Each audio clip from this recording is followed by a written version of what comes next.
I think all the kids are out, and I think we'll go ahead and get started. I hate to interrupt the conversations that are happening, but I think it's great for us to be able to connect together as a community and even to spend some time after service connecting together and just kind of hanging out and being friends with each other. This morning, we are wrapping up our series, God in the Arts. So far, in this 3-week kind of mini series, we've explored the way people in our community have experienced God through various art forms. In the first week, we saw how people experience God through visual arts, and second week through writing. And this morning, we're looking at music. Now, as an adult, I never really considered myself to be much of a musician, but as a kid, I loved the drums. As early as I can remember, I was just fascinated just to watch people play the drums, and I would always try to replicate the sound and the rhythms they produced. I was always banging on something, whether it was a desk or a wall or the floor. I was making music. And then finally, after years of begging my parents, they finally bought me a drum set when I was probably around 11 or 12 years old. But then they never let me play it because they said that it was too loud. And to be honest, I thought to myself, well, you should have thought about that before you bought me a drum set. But of course, I didn't say that, because if I had said that, I would have been looking for a new place to live. Now, in high school, though, I was in the marching band. I just loved the drums so much. In high school, I was in the marching band, and I especially love watching bands at HBCUs. There's something about the rhythm, the sound, the formations, the dance moves, and they're just so smooth. There's something, if you've never watched it, spend some time on YouTube just checking out some HBCUs and their marching bands. They're pretty incredible. I still love watching marching bands. In fact, right here in Maryland, we have one of the baddest bands in the land, the Magnificent Marching Machine at Morgan State. In fact, I wish I could show you this entire clip. We have a clip, but check out this clip featuring Greg Manson, our communications specialist here at Cedar Ridge. He's leading the tuba department.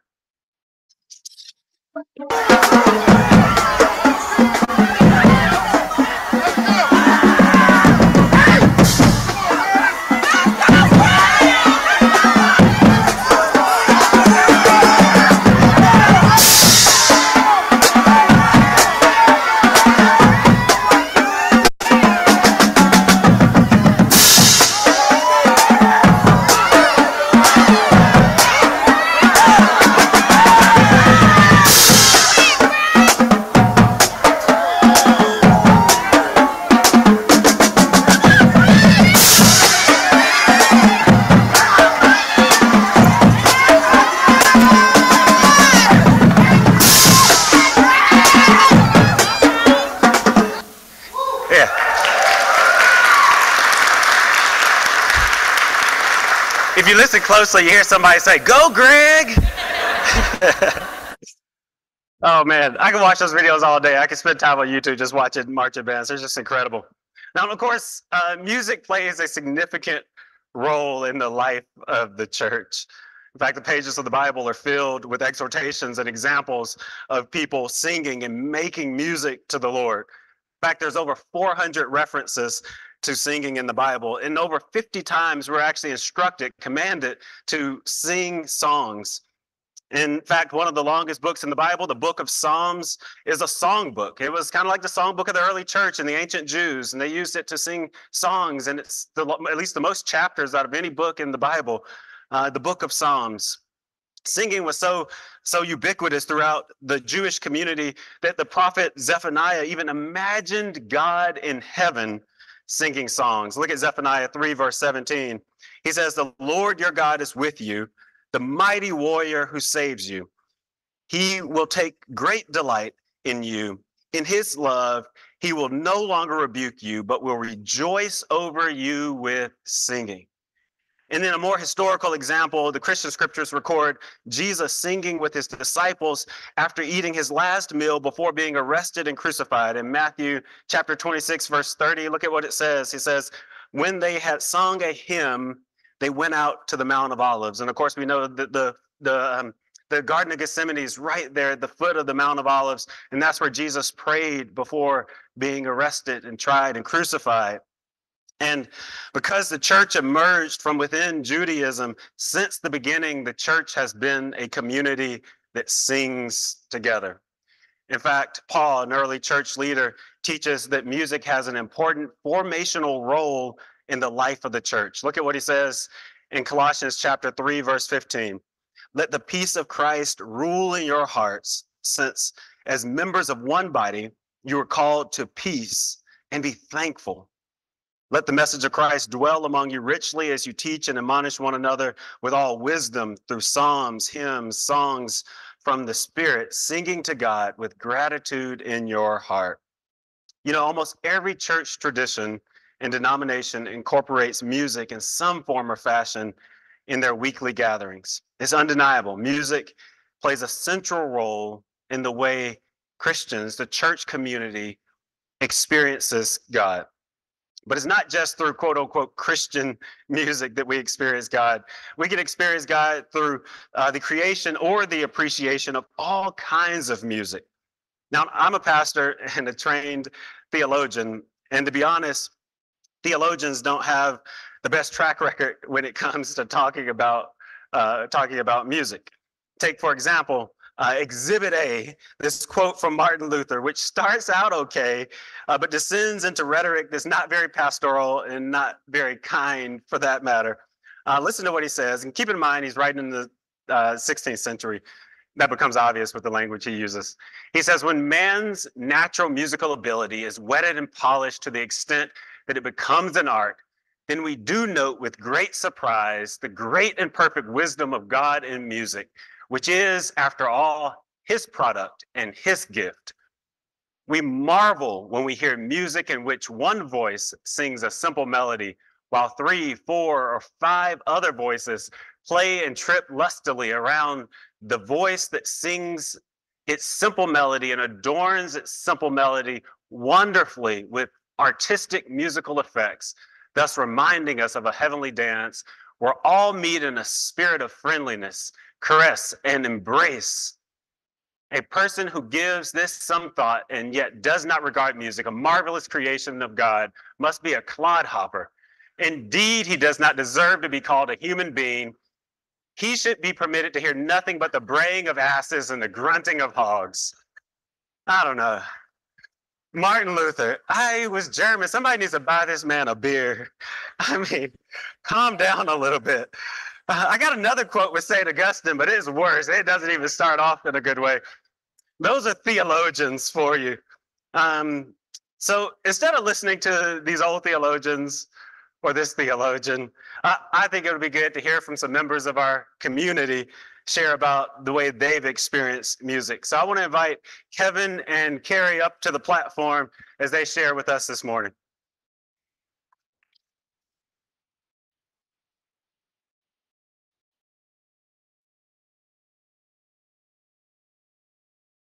All right. Well, I didn't say when I started, but I don't sing. I mean, I guess I can sing, but I don't sing.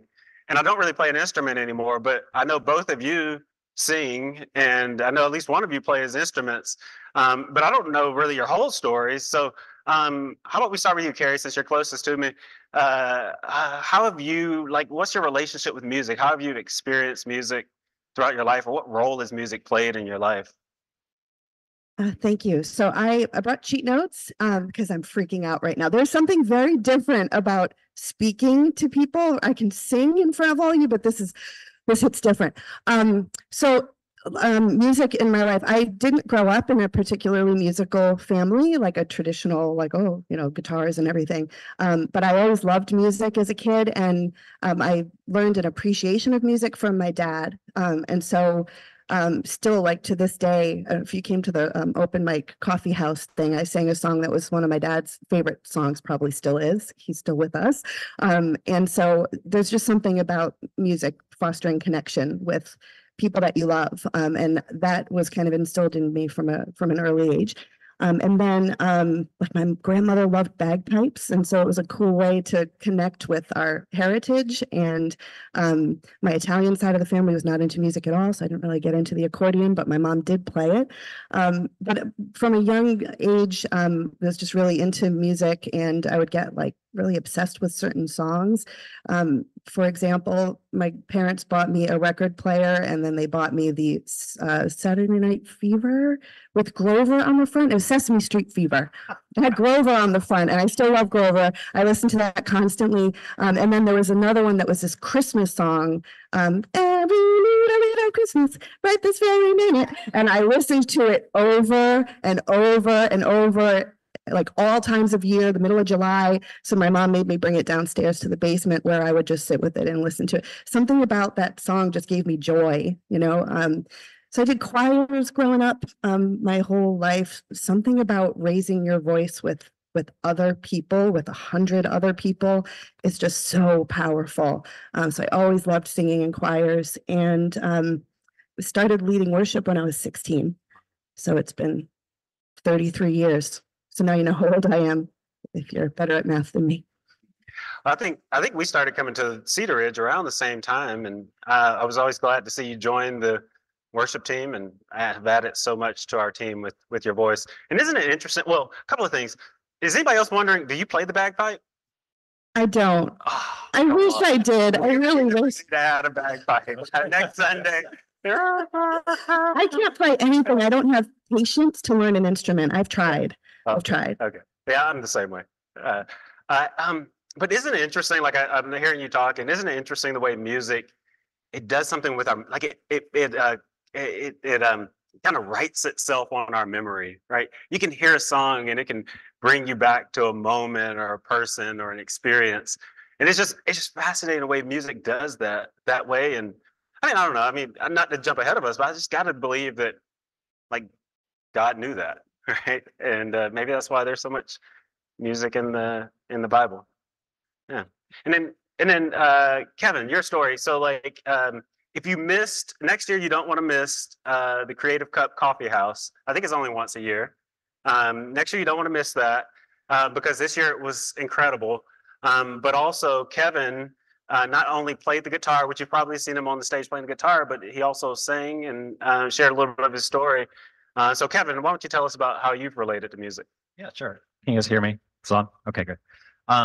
So music to me, I wasn't interested in it until about 10 years old. Yeah. Like we kind of had the same thing.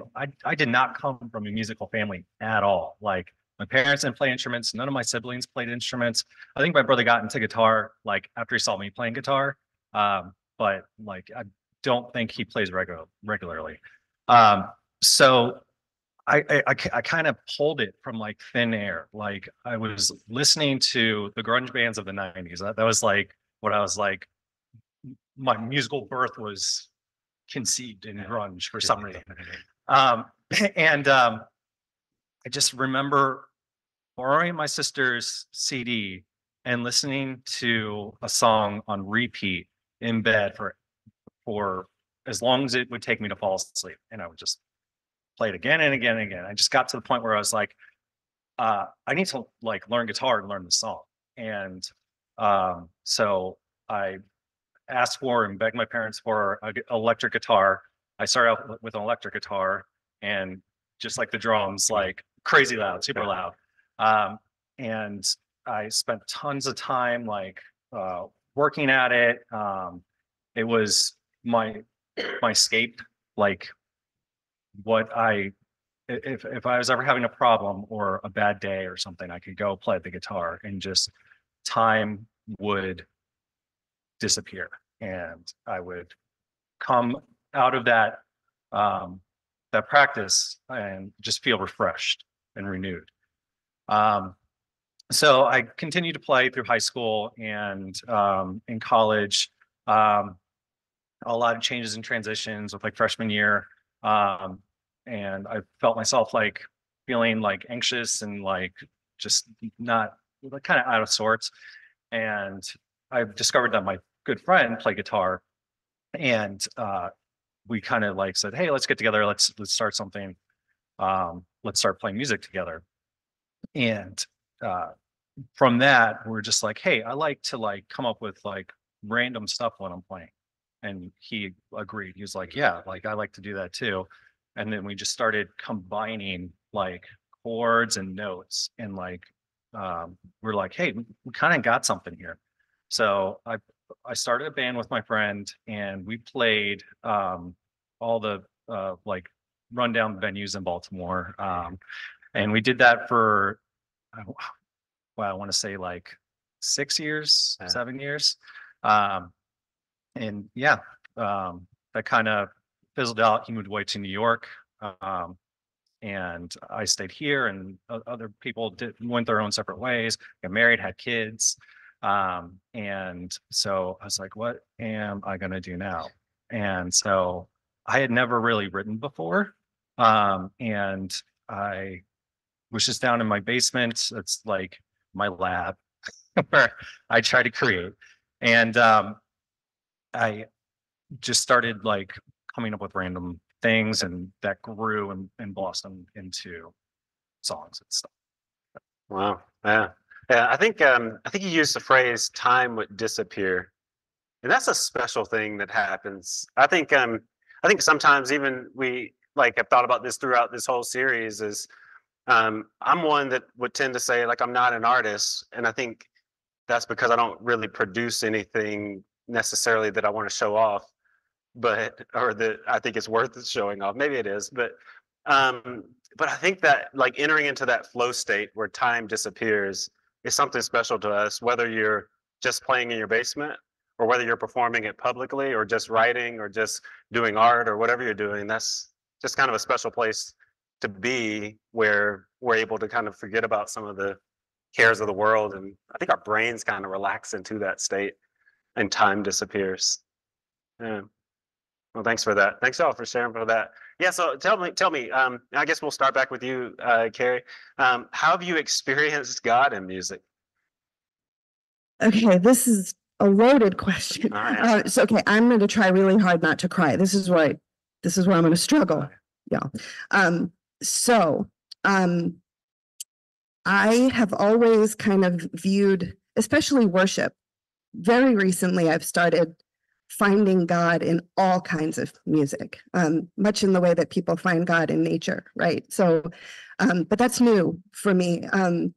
Like I said, I've been a worship leader since I was 16, and that was always the main way that I connected with God, and a main way that I connected with people I went to church with. Like it was my identity, right? And it's still a big part of my identity, and I'm so grateful for this place.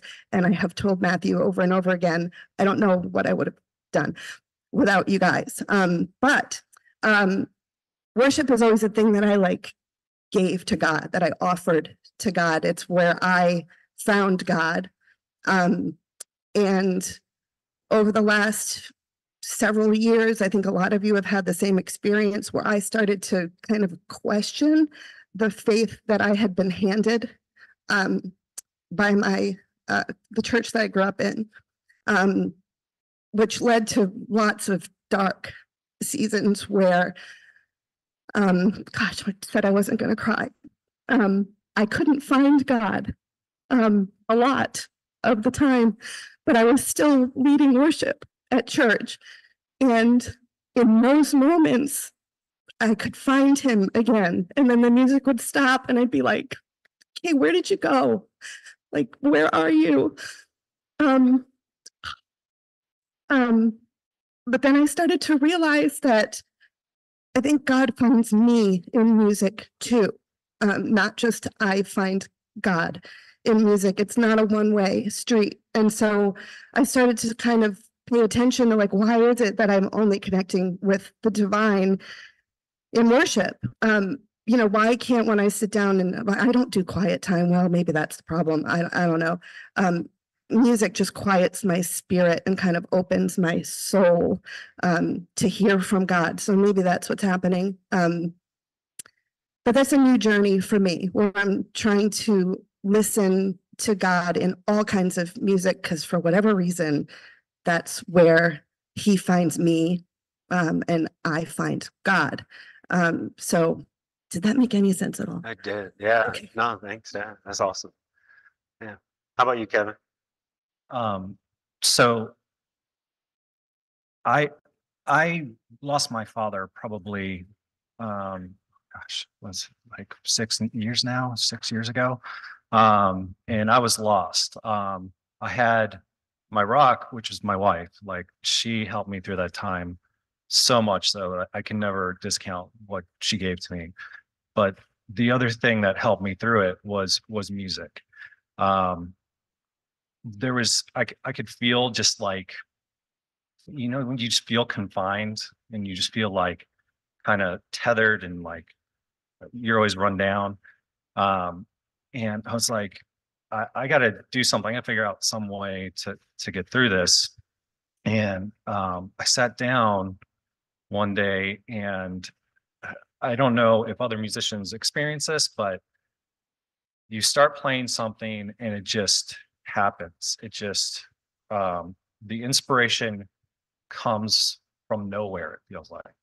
And um, I just started playing these notes and this chord. I'm just like, this just feels like I'm playing something that isn't like, it's hard to say it's not mine, but it is.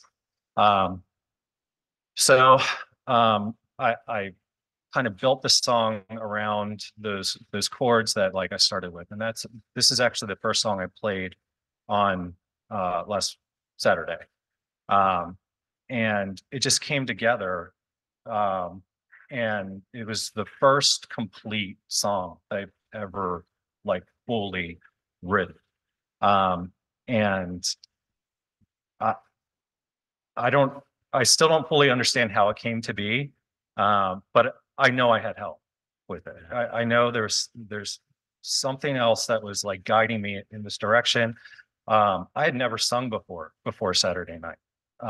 And uh, I just, when I put together this song, I was like, I love the song. I love all the parts of it. I'm gonna have to try and share it. So I spent a lot of time trying to learn to sing as well. Again, like I started and it was rough and did not go well. And I just felt that this voice saying like, keep going, keep trying, you'll get it. And I'm still like not crazy polished, but I at least have enough now that I can share it and share what I built. And to me, um, I felt God's presence through this whole thing. It got me through. I still miss my dad dearly, um, but at least I have this thing that um, shows my appreciation for him. Um, and uh, and it's a gift for me that I was able to do that. Yeah. It's beautiful. It just reminds me when you were talking about like writing a song for your dad. It's like, I don't remember who said it, but where words fail, music speaks.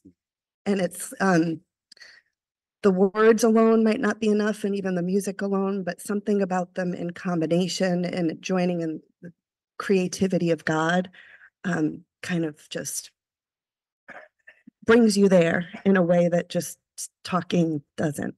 Yeah. Yeah. No, thank you both for sharing those stories. I think, you know, again, going back to the theologian in me wants to go, well, you know, God's omnipresent. And I'm like, let's get, like, we don't have to use those words to define how God shows up. But like I just love hearing their examples about how God was present through difficult seasons and difficult times in life and how God just practically shows up. I think sometimes our theology and our words can sometimes get in the way of us seeing and experiencing God and just entering into flow and just singing music, doing something that we love, that God could meet us in those spaces in ways that's difficult for us to describe and difficult for us to really put our finger on and say, there's no formula to it, right? There's no like, well, go home and, you know, pick this song, put it on for 5 minutes and God's going to meet you. There's no formula, right?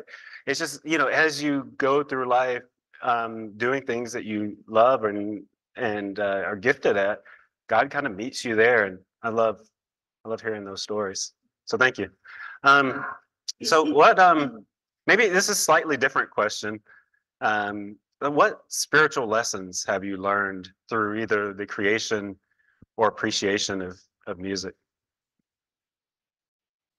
Yeah.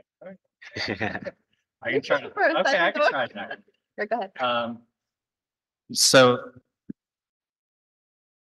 I think that the biggest thing spiritually that I've come to realize with music is just how much how people can perceive music differently, right? I can listen to something and I'll listen to a song and my brain instantly goes to, okay, I want to hear the guitar of this song. So it like picks out the guitar part and um, it's uh, it's completely different than how my father-in-law John would listen to it because he's a drummer. And so he's probably listening to the beats and the rhythm more, where I'm more melody harmony based. And I think people experience God in different ways. Um, and so I feel like there's parallels there where like my perception and my uh, way of interacting with God is possibly completely different than how Carrie and Wesley will interact with God. That relationship is probably different for each and every one of us. Yeah. No, it's true. And I think it like knowing that, right, kind of helps us from comparing ourselves with other people. It's kind of like you made a comment about quiet time. And that used to be, or maybe still is, a thing in the church, like this quiet time, first thing in the morning. You have to give God that first moment that you wake up and spend this time alone. But then there are people that are like, you know what my house is like in the morning, like, or people are like, you know what I'm like in the morning. You know what I mean? The guy's gonna get the angry version of me first thing in the morning. And you know, so like it doesn't. That's not the way we have to experience God, but we can experience God in many different ways, and just as we all enjoy different instruments. Because I was thinking when you said you pay attention to the guitar, I pay attention to the drums. Like I'll go into church, and I will like pick my seat based on the view of the drummer. Like I just want to be able to see the drum. Like I just because I enjoy watching. I just enjoy it. I always have. It's just interesting the way those differences are kind of hardwired in us, so to speak. Yeah. How about you, Carrie? I just first of all appreciate a pastor telling me that it's okay not to find God in quiet time. I thank you for that. I feel so validated. Yeah, I actually was thinking through this a lot. I've already kind of shared a little bit about the spiritual lessons that God is teaching me in this season, largely using music and my understanding of its role in my relationship with God. So I was jotting down some words like, what is it about music? And I wrote down beauty, peace, structure, wild, complex, unity, joy, and grief. All of these things kind of coexisting in this gift that God has given us. And at any given moment, depending on where you are in your life, each of those emotions gets processed in a different way through music and by different people in different ways. And it's just so cool to think about it that way. Spiritually, I think I'm learning that music kind of opens for me, like a deep knowing. It's the only way I can describe it. Like, I know that God is present when I'm experiencing music. And it's a knowing that kind of transcends intellect, right? So I went through this whole season of trying to parse out, like, doctrinally, what do I believe? And, I buy this, I don't buy that. But at the end of the day, like, God's presence, if I sit in the quiet, I won't get there because quiet time. No, but music, it just opens my heart to knowing that God is there, that he's present with me, which is so powerful.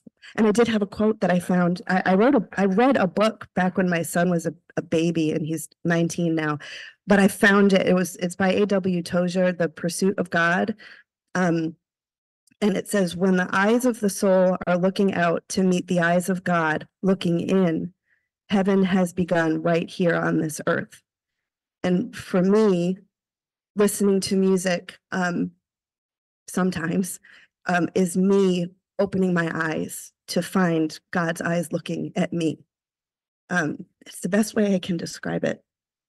That's my spiritual lesson that I'm learning. Yeah. Well, thanks for sharing that. I like in the list of words that you wrote, you listed wild. Wow. Yeah. It can be wild. Yeah. Well, can you say more about that? I mean, I don't want to put you on the spot for that word, but yeah, About wow. music? It just jumped out for me. Yeah. Yes, like Sweet Child of Mine, Guns N' Roses, Yes. that guitar solo, right? I mean, it doesn't have to be church music, right? Like there's just some, there's parts of music that are calm and beautiful and quieting. And then there's some music that's wild Yeah. that just makes you go like, oh, like that's amazing. That guitar solo, those drums, oh my gosh. Like all of that it's like standing on a mountain looking at the view, right? For people who love nature, it's that feeling. And it's more than a feeling, which is a song. Yeah. Yeah. Right? Yeah. Okay. Yeah, I guess the reason that word jumped out and why I like the word wild so much is I think we're naturally like category making people, if that makes sense. Like I think we tend to like want to simplify the world and put things into categories. Sometimes sometimes really small categories, and that's really unhealthy or can be unhealthy. Um, but just also categories in general can be sometimes unhealthy because they they um, they don't necessarily dictate how things happen, but they dictate how we judge things that happen, and sometimes how we judge people, and sometimes even how we judge God. And this word "wild," like I don't know, maybe I don't know. I like to think about God as being a little wild. Like God can do things. Like God doesn't fit in these categories and boxes that we may want to put him in, or may have grown up thinking he was in, or that that yeah. I mean, God just expands all of our thinking and the way we experience both the divine, but then also the way we experience the world. And I kind of think, I guess I kind of think the only way we could be more loving people is if we're a little wild, because there's people that are outside of the categories that we have of who should and who should not receive our love, right? And it's only as we listen to wild music and recognize that maybe that our God is a little wild, that we can wildly love the world. Well, I don't know. Hopefully, you all are picking up some stuff from this. Maybe, I mean, these are just my thoughts. I feel weird because I feel like we're kind of in control of the conversation because we're up here and we're mic'd. But hopefully, yeah, hopefully you're like jotting down what's sticking out to you and spending some time thinking about it, because I know that you all have shared some things that I'll spend some time thinking about. Is there anything else that, like, I don't know, just kind of open mic that you want to share? Somebody said sing, but I don't know. I wasn't gonna go there. I would say if you ever had the desire to try something, whether it's picking up an instrument for the first time or trying to sing or whatever it is, take the chance. Like give yourself the opportunity, have faith in yourself that you can do it because you can. You really can. And you're not alone. You'll have your community behind you. You'll have your God behind you. But just go out and just do it. Give it a try. Yeah. So thank you, because that made me think of something. So I would say that in seasons where you don't hear from God, God is still there, and be willing to look in places where you wouldn't expect to find the divine, because that's where God is. That's what I'm learning now. It's like music has been a part of my life for my whole life. And I'm just now starting to realize, like, oh, you didn't leave me. I thought you did. And I don't know why God decides to hide sometimes. So there's Psalms written all about that. Those are songs, right? But music might not do it for you. It might be writing, it might be walking in nature, it might be writing. Did I say writing already? Art, all of those creative expressions are gifts that God has given us to open our hearts to find the divine, to hear from the divine, to know that we're not alone. Yeah. Well, thank you all so much for sharing your story, for your vulnerability. I know how uncomfortable it is to get up here and talk in front of people sometimes.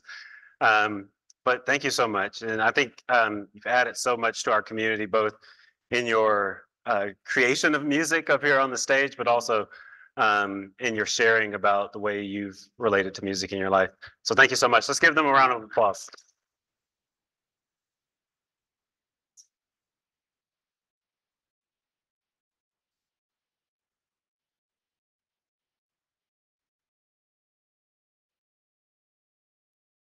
And I just love hearing stories. As humans, we're storied beings. Like we have stories. There are events that have happened in our lives. There's things we've done. There's events that have happened to us. All of our lives and our background looks different, right? And there's such great diversity in the human race and so many different experiences. And I love when we can hear the experiences of others and that we can learn from them.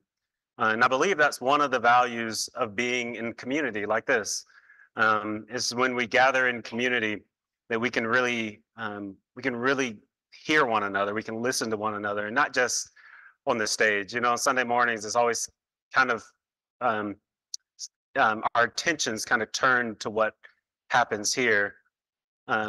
But I'd like to think of us as kind of rehearsing, being in the room as a community, turning our attention to the other, turning our attention to one another, like actually facing each other and listening to one another's stories.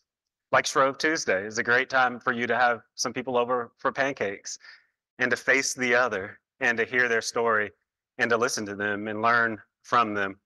There's so much that we can learn, not just from the people that often stand here, like Matthew, Ruth, and myself.